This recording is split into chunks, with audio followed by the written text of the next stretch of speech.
மறுபடியும் ராத்திரி காட்டுறாங்க. இன்னும் இவங்க வந்து பாத்தீங்கன்னா மலையேறது பிராக்டிஸ் பண்ற மாதிரி, இன்னும் உச்சியில போய் நான் தலைகீழ நிப்பேன்டான்ற மாதிரி உச்சியில 2 பேரும் நின்னு செம்மையா வந்து பாத்தீங்கன்னா 2 பேரும் ஜெயிச்சிட்டோம்டா அப்படின்றத வந்து பாத்தீங்கன்னா நேருக்கு நேர் பாத்துக்கிறாங்க. அப்படியே அங்க இருந்து கட் பண்ணா, என்னடா இவனுங்க இன்னுமாடா ஆளை காணோம், இந்த நருட்டோ தான் அப்படி பண்ணிக்கிட்டு இருப்பான், இப்ப சாஸ்கேவும் காணாம போயிட்டானே அப்படின்னு தேடிக்கிட்டு இருக்கும் போது தான் 2 பேரும் வீட்டுக்குள்ள என்ட்ரி கொடுப்பாங்க.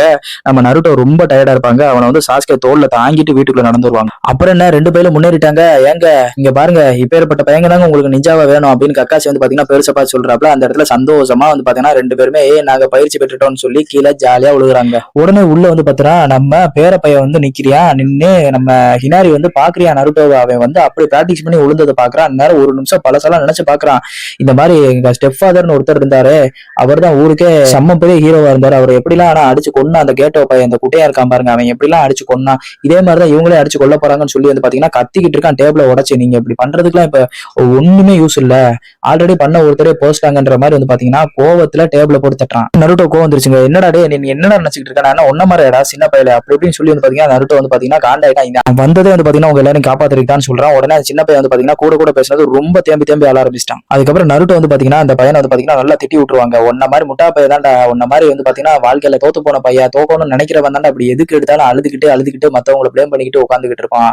ஒரு உண்மையான நெஞ்சா வந்து பார்த்தனா, ஒரு உண்மையான ஜெயிக்கணும்னு நினைக்கிற மனதைரியம் உள்ளவன் அழமாட்டான், எல்லாத்தையும் கடந்து அவன் வேலையை பார்க்க போயிடுவான்னு சொல்லிட்டு அங்க இருந்து வந்து பாத்தீங்கன்னா நருட்டோ கிளம்பியே விட்டான். அப்படியே மாடியில போய் தனியா உட்காந்து வந்து பாத்தீங்கன்னா நருட்டோ பேசினதை பத்தி ரொம்ப ஃபீல் பண்ணிட்டே ஹினாரி உட்காந்துருப்பாங்க. அப்பதான் கக்காசி என்று கொடுக்காப்ல, இது ஒரு சூப்பர் சீன் கேளுங்க. அந்த நருட்டோ பையன் பேசினதெல்லாம் நீ வந்து மனசுல நினைச்சுக்காத, அவன் வந்து பார்த்தனா கிட்டத்தட்ட ஒன்ன மாதிரி வளர்ந்தப்பட்டவன் தான். உனக்கு அப்பா எப்படி இல்லையோ அதே மாதிரி அவனுக்கு அப்பா அம்மா யாருமே இல்ல, உங்க 2 பேர் வாழ்க்கையும் கிட்டத்தட்ட ஒண்ணுதான். ஆனா நீ இன்னைக்கு அழுதுகிட்டு இருக்க, அவன் ஒரு நாள் கூட வந்து பார்த்தனா அழுது நான் பார்த்ததே கிடையாது. வாழ்க்கையில யாருமே இல்ல அப்படின்ற ஒரு காரணத்துக்காக அவன் அழுதுகிட்டோ வருத்தப்பட்டுக்கிட்டோ உருண்டுகிட்டோ கரண்டுகிட்டோ இருந்து வந்து என்னைக்குமே நான் பார்த்ததே கிடையாது. பிகாஸ் அவன் அவனோட வேலையில வந்து பார்த்தனா கரெக்டா இருப்பான், அவன் பாட்டுக்கு கிளம்பி போய்கிட்டே இருப்பான். பிகாஸ் இவன் வாழ்க்கையில வந்து கொக்காக ஆகணும், எல்லாரும் இவனை பத்தி பாராட்டணும், எல்லாரும் இவனை புகழணும், விட்டு போன சொந்தமெல்லாம் திரும்ப வரணும்காக இவன் வந்து வாழ்க்கையில முன்னேறி போய்கிட்டே இருப்பான். அப்படி ஒரு கேரக்டர் நருட்டோன்னு சொல்றாப்ல. கிட்டத்தட்ட ஒன்ன மாதிரி வாழ்ந்தவன் தான் அவன், எங்களுக்கெல்லாம் கூட விடு, அவனாலதான் உன்னோட ஃபீலிங்ஸை புரிஞ்சுக்க முடியும். பிகாஸ் அவன் உன்னோட இடத்துல இருந்து இந்த ஃபீலிங்ஸ் எல்லாத்தையும் பட்டிருக்கான்னு அந்த இடத்துல வந்து சொல்றாரு.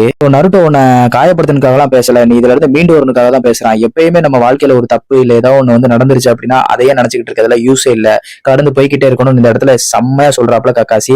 அப்படியே அங்க இருந்து காலையில கிளம்புறாங்க. எப்பா எவ்வளவு சூப்பர் சீன்ல வசனம்லாம் அவ்வளவு அழகா இருக்குல்ல. ஆமாங்க, ஃபர்ஸ்ட் வாட்டி பார்க்கும்போது எனக்கும் அப்படிதாங்க இருந்துச்சு. சரி வாங்க அப்படியே கட் பண்ணா காலையில காட்டுறாங்க. நம்ம பெருசு வந்து பாத்தீங்கன்னா பிரிட்ஜை கட்டுறதுக்காக கிளம்புறாரு. எல்லாருமே வந்து பாத்தீங்கன்னா பாதுகாப்புக்காக ஓகே வாங்க இன்னைக்கு வேலை ஆரம்பிச்சிருச்சுன்னு எல்லாம் சரியாய் கிளம்பிட்டாங்க. இன்னைக்குன்னு பார்த்து தலைவன் நல்லா தூங்கிட்டாங்க. இவன் தான் 2 நாளா கஞ்சி குடிக்காம 2 நாளா மரம் ஏறி டயர்டா கிடக்கானே, அதனால நல்லா தூங்கிட்டான். ஓகேன்னு சொல்லி இந்த பக்கம் காட்டினா நம்ம குட்டையன் உட்காந்துக்கிட்டு போன்ல தன்னால ஏண்டா கையை நீட்டி காசு வாங்கினேடா, உனக்குலாம் நியாயம் இருக்காடா, என்னடா பண்ணிக்கிட்டு இருக்காங்க, பிரிட்ஜை கட்டுறதுக்காக ஒரு கூட்டமே போய்கிட்டு இருக்காங்கடா, அறவேக்காடு வெங்காயம் அப்படின்னு வந்து பாத்தீங்கன்னா போன்ல நம்ம ருத்ரனை தாளுன்னு தாளிச்சு எடுக்காங்க. அவன் என்ன பண்றான், கையில இருக்க போனை கோவத்துல ஒட்டைக்கிற அளவுக்கு அவன் வெறி ஆயிட்டான். ஒரு நிமிஷம் கூட தாமதிக்க கூடாது, உடம்பெல்லாம் சரியாயிருச்சு. இனிமே அந்த கக்காசி அவன் கூட இருக்கிற ஆளுங்க அந்த டீம் 7 எல்லாத்தையும் வெட்டி வீசிட்டு இந்த பிரிட்ஜ் கட்டுறத எப்படியாவது நீ பாடுன்னு சொல்லிட்டு வில்லன் படகுல ஏறி நம்ம ஹாக்குவோட கிளம்பி வந்துகிட்டு இருக்கான். இந்த இடத்துல தாங்க நம்ம தலைவன் நல்லா கொட்டாய போட்டு எந்திக்கிறான். என்னடா ஒருத்தனை கூட காணும் அப்படின்னு வந்து பாத்தீங்கன்னா அடிச்சு பிடிச்சி ஓடி வந்து உங்கள்கிட்ட கேட்கறான் நம்ம கினாரியோட அம்மாட்ட, ஐயோ எங்க கக்காசிலாம் எங்க போனாரு, அவர் தாண்டா உன்னை ரெஸ்ட் எடுக்க சொன்னாரு, பேசாம படுத்து ரெஸ்ட் எடுறா அப்படிங்காங்க. ஐயோ அப்படிலாம் என்னால ரெஸ்ட் எடுத்துட முடியாதுங்க அப்படின்னு சொல்லிட்டு நான் ஒரு தடவை முடிவு பண்ணிட்டேன், என் பேச்ச நானே கேட்க மாட்டேன்னு சொல்லிட்டு ட்ரெஸ் கிஸ் எல்லாம் மாத்திட்டு பேண்ட் எடுத்து ஸ்டைலா கட்டிட்டு கிளம்பிட்டாங்க நம்ம நருட்டோ. இந்த பக்கம் அப்படியே அந்த பிரிட்ஜ் எடுத்த காட்டினா நம்ம ஆளுங்க வேலைக்கு வந்திருக்காங்க பாருங்க. அந்நேரம் பெருசு மிரண்டு போய் பாக்குறாரு. என்னன்னு பார்த்தா பிரிட்ஜ்ல வேலை பக்கம் வந்து எல்லாருமே மயங்கி அடிபட்டு உளுந்து செத்து மாதிரி கிடக்காங்க, கிட்டத்தட்ட போன மாதிரி கிடக்காங்க. மிரண்டாப்ல என்னடா அது. உடனே எல்லாருக்கும் தெரிஞ்சிருச்சு, ரைட்டு வில்லங்கம் வந்துருச்சு அப்படின்னு. அப்படியே அந்த இடத்த கட் பண்ணாங்கன்னா நம்ம பெருசோட வீட்டை காட்டுறாங்க. வீட்டுல நம்ம ஹினாரியோட அம்மா மட்டும் தானே தங்கிட்டு இருக்காங்க, அவங்க தனியா இருக்காங்க. நம்ம நருட்டோ வந்து பாத்தீங்கன்னா கிளம்பிட்டான். நம்ம குட்டையனோட 2 அடியாளுங்க இருப்பாங்க. அந்த அடியாளுங்களை இதுதான் நேரம்னு சொல்லி வீடு புகுற விட்டாங்க. இவங்க 2 பேரும் வீட்டுக்குள்ளேயே வந்துட்டாங்க.